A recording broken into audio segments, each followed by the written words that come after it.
Online classes में सभी का स्वागत। आज फर्स्ट ईयर AHDP में फिजियोलॉजी में हम, क्योंकि ये मेटाबॉलिज्म का पूरा चैप्टर हम पढ़ रहे हैं, तो इसके अंदर आज जो हम टॉपिक पढ़ेंगे वो है ग्लूकोनियोजेनेसिस।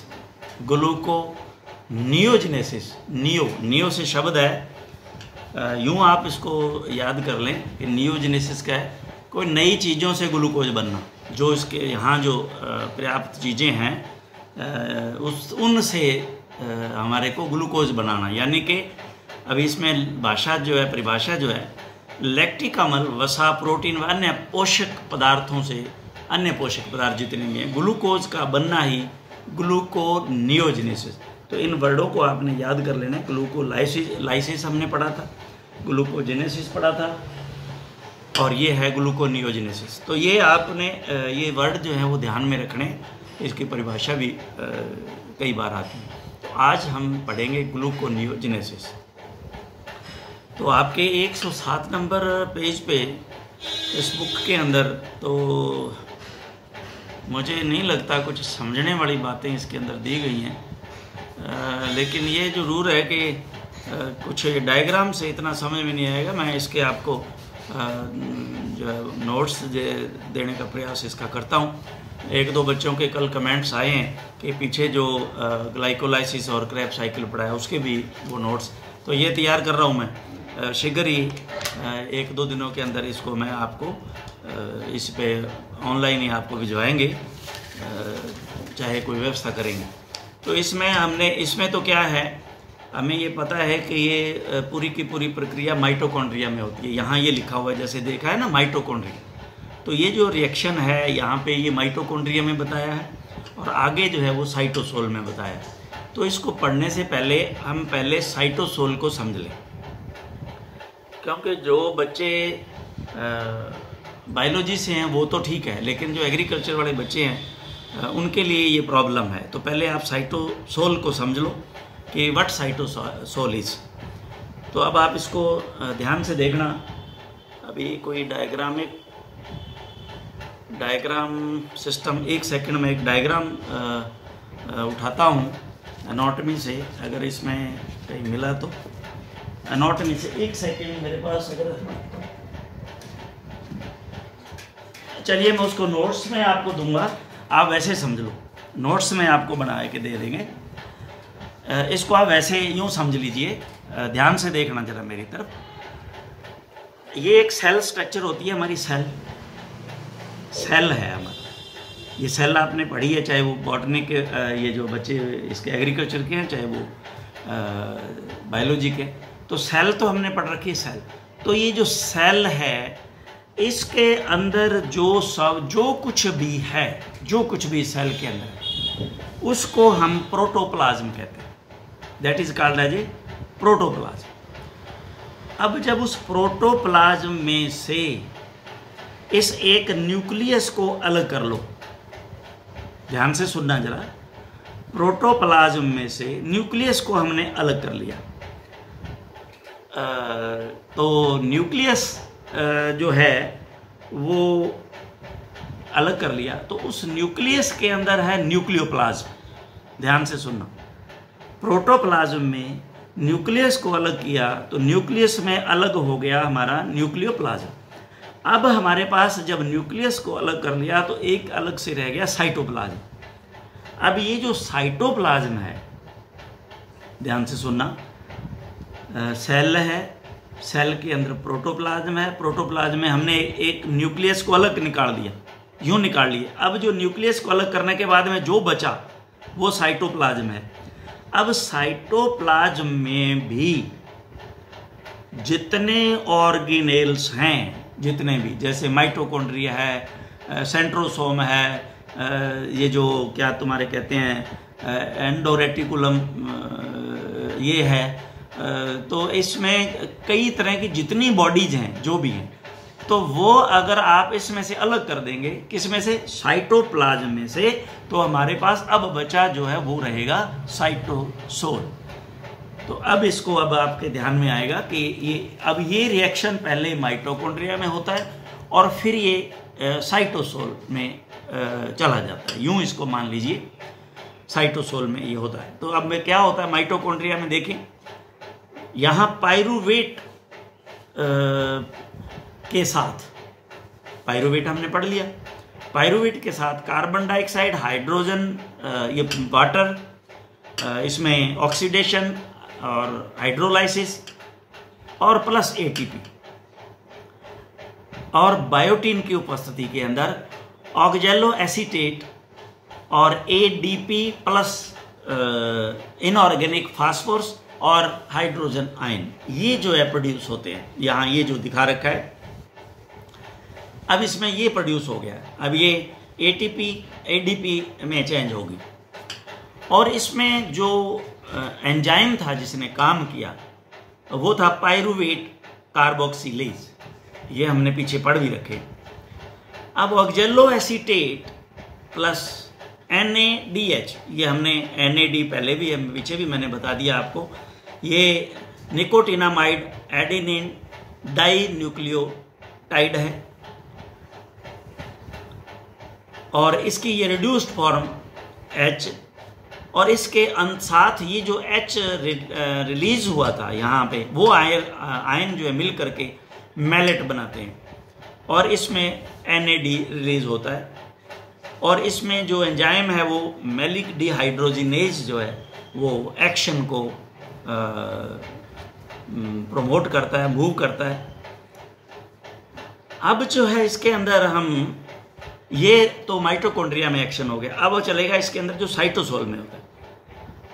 तो ये साइटोसोल के अंदर अब ये मैलेट जो है वो फिर जो NAD के साथ में मिल करके और ये फॉस्फोएनोपाइरूवेट बनाएगा और GDP रिड्यूस करेगा और कार्बन डाइऑक्साइड निकालेगा। तो अब इसके अंदर जो एंजाइम है वो है फॉस्फोएनोपाइरूवेट कार्बोक्सीकाइनेज। ये वैसे पीछे नाम आए हुए हैं, ऐसी बात नहीं, कोई नए नाम नहीं है, ये जो एंजाइम्स के हैं।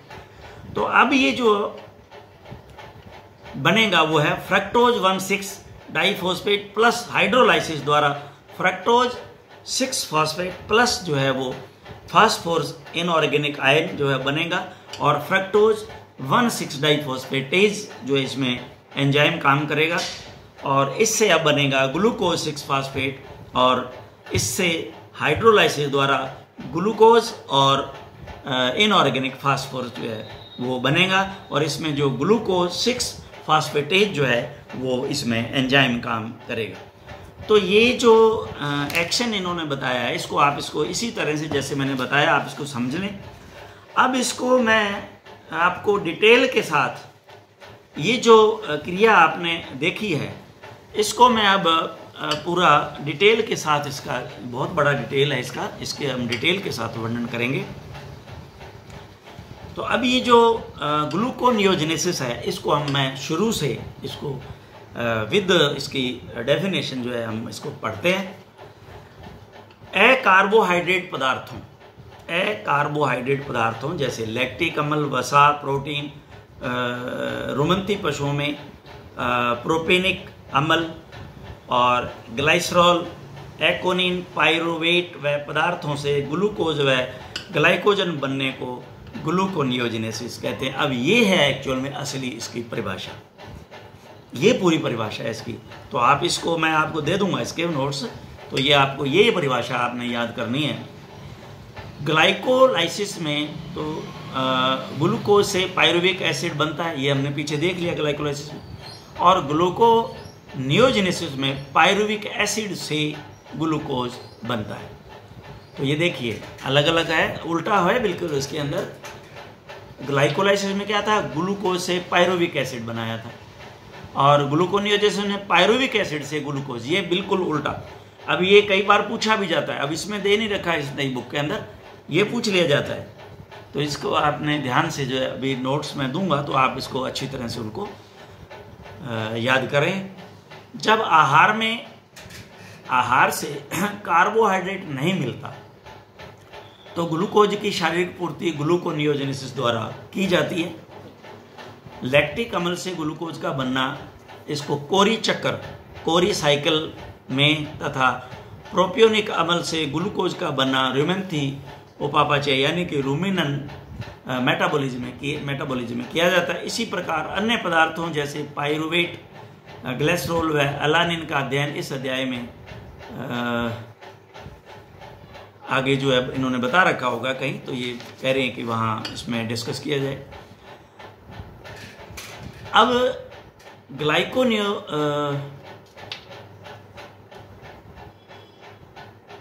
ग्लाइकोनियोजेनेसिस में 2 मॉलिक्यूल पाइरुवेट से 6 मॉलिक्यूल एटीपी का उपयोग करते हुए एक अणु ग्लूकोज बनता है। ग्लूकोनियोजेनेसिस फ्रॉम पाइरुवेट्स, तो ये हम इस प्रक्रिया को, जैसे मैंने ये इन्होंने डायग्राम और तीर से समझाया है, तो इसको हम इस तरह से पढ़ लेते हैं। यह प्रक्रिया कोशिका के माइटोकॉन्ड्रिया व साइटोप्लाज्म में होती है। ये अभी हमने आपको बताया भी है कि साइटोप्लाज्म में ना होकर के ये साइटोसोल में होती है। साइटोप्लाज्म में ऑर्गेनेल्स को अलग कर दो तो साइटो एक ही बात है, तो साइटोसोल रह गया, तो वो साइटोप्लाज्म में लिक्विड वही होता है, एक ही बात है। पाइरुवेट से ऑक्जेलो एसीटेट का बनना, ऑक्जेलो एसीटेट हमने यहाँ पढ़ा दिया आपको, इसको मैं वही एक आपको इसमें नोट्स के जरिए भी आपको बता देता हूँ। इसमें कोशिका द्रव्य से पाइरुवेट माइटोकॉन्ड्रिया में प्रवेश करता है तथा वहाँ पाइरुवेट कार्बोक्सिलेज, ये हमने यहाँ दे रखा है, इसमें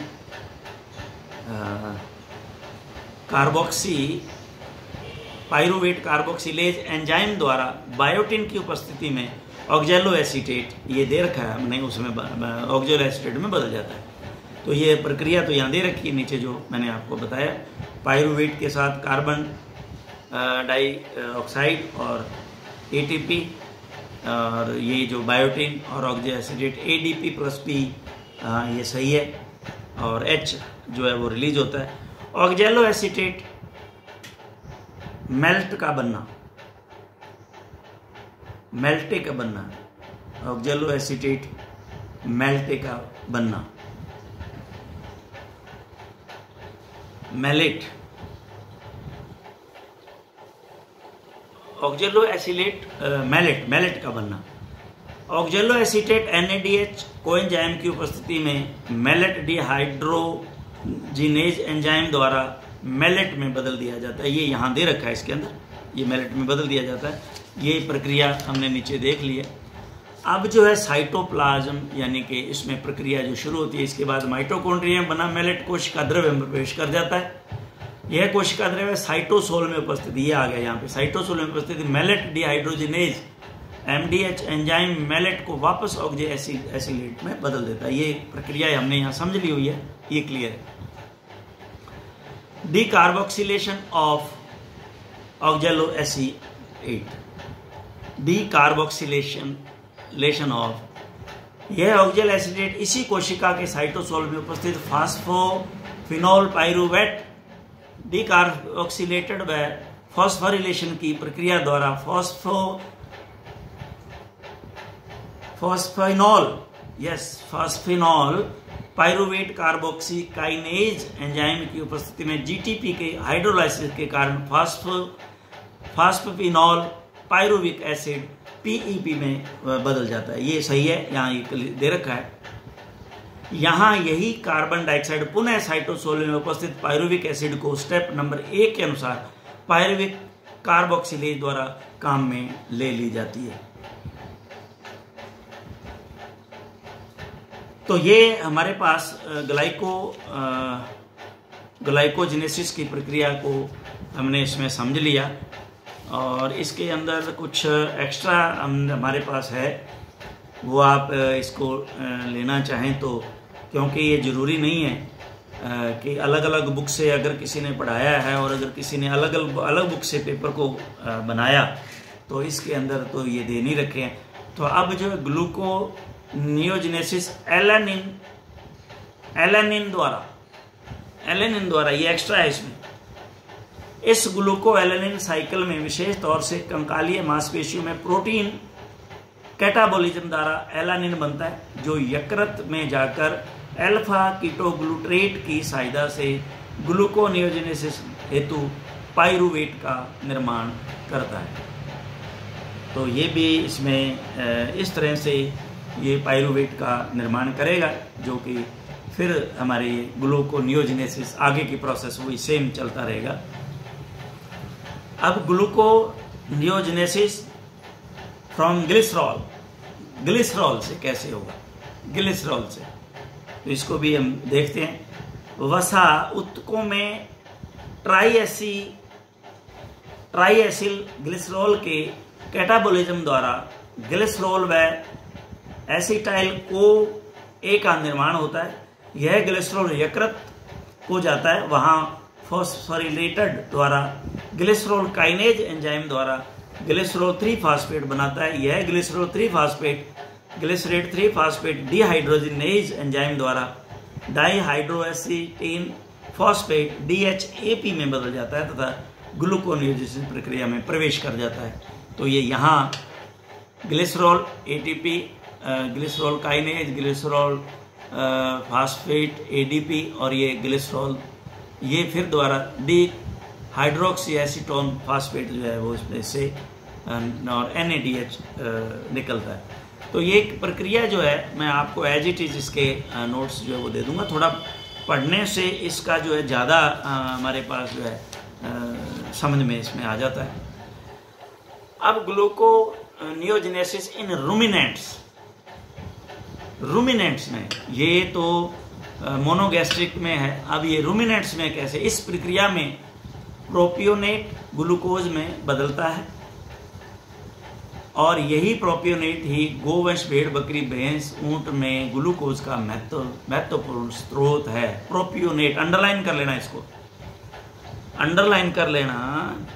रूमिनेंट्स के अंदर ग्लूकोज का महत्वपूर्ण स्रोत होता है प्रोपियोनेट।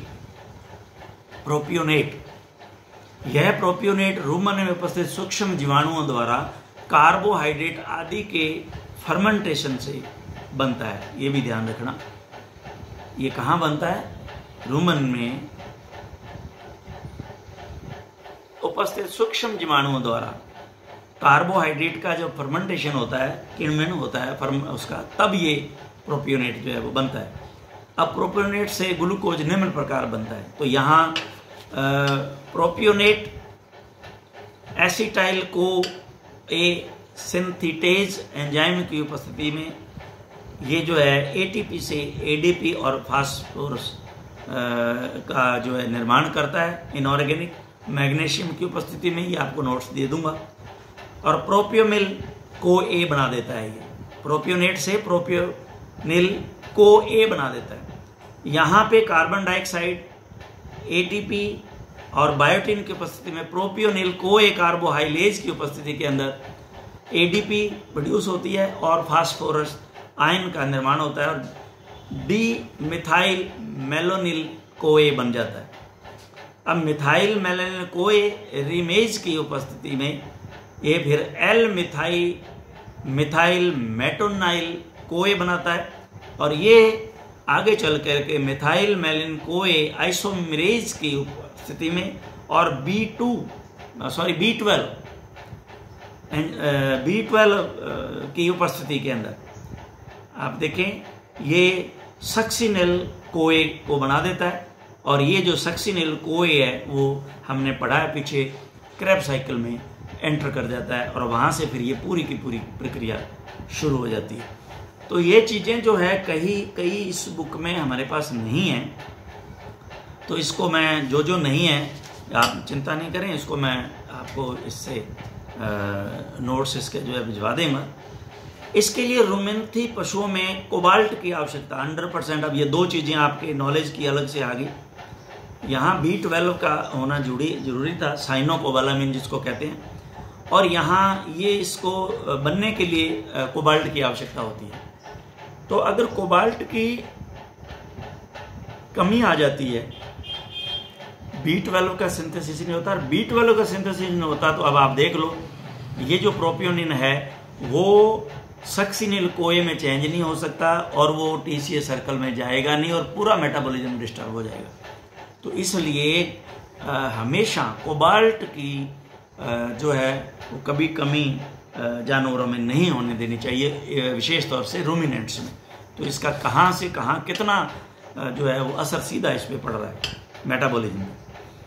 आवश्यकता ताकि वह B12 के संश्लेषण रूमन में कर सके, जो मिथाइल मेलनाइल कोए आइसोमेरेज के लिए जरूरी है। यदि B12 की कमी होगी तो हाइपोग्लाइसीमिया नामक रोग हो जाएगा, यानी कि ग्लूकोज की कमी हो जाएगी।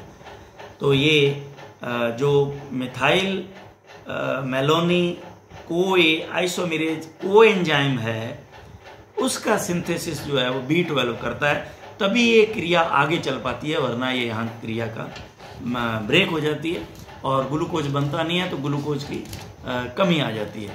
तो ये हमारे पास हमने आज जो इस बुक में है, मैं समझता हूँ उससे भी इसको ज़्यादा हमने कवर कर लिया है और आज हमने ग्लूकोनियोजेनेसिस को पूरा कर लिया। इसके बाद में हम नेक्स्ट हमारे लेक्चर में हम इसमें पेंटोज फॉस्फेट पाथवे को डिस्कस करेंगे, इसको पढ़ेंगे।